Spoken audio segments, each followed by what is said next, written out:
Ku Lutikko e Kasana Luweero abakristu babukeereza nkokola okwetaba mu mmisa ey'enjawulo esomeddwa okwebaza omutonzi olw'obulamu bwa Ssaabasajja Kabaka Ronald Muwenda Mutebi II emyaka 31 ng'alamula Obuganda.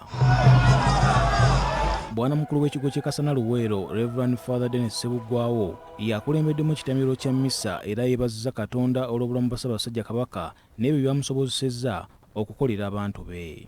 Nga twebaza Omukama olw'ekirabo ky'obulamu bw'amuwadde n'asobola okutukulembera emyaka 31 ate n'anakulembera bulungi ng'atuluŋŋamya. Eggwanga Buganda, ensi Buganda, ffe abamu ku nsi entono ezikyalina obwakabaka obw'amaanyi. Amyuka omukubiriza w'olukiiko lwa Buganda Oweekitiibwa Hajji Ahmed Lwasa yakiikiridde Katikkiro wa Buganda Charles Peter Mayiga nga mu bubaka bwe akubiriza abantu ba Buganda okubeera obumu.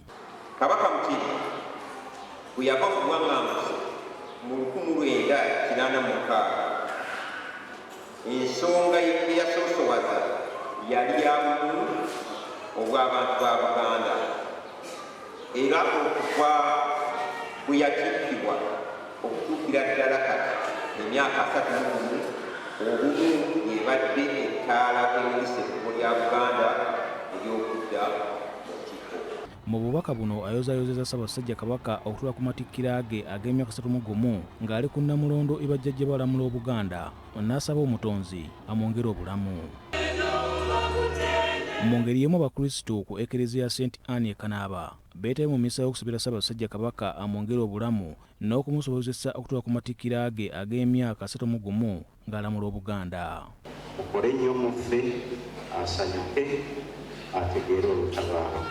Mmisa eno ekulembeddwamu Reverend Father Augustine Bukenya asabye abakristu okubeera obumu n'okuwagira omulimu gw'okusonda ensimbi z'okuzimba ekereziya eno.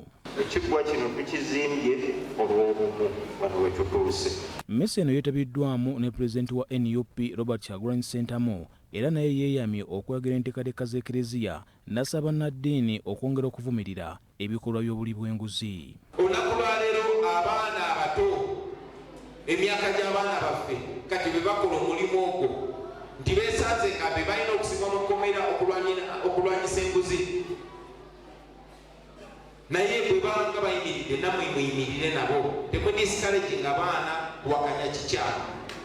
Ate abakristu mu kisomesa kya St. Anthony Kasabukulu mu Buloba nabo basabidde Ssaabasajja Kabaka amuwangazza n'asobola okutuuka ku matikkira ge ag'emyaka 31 ng'alamula Obuganda.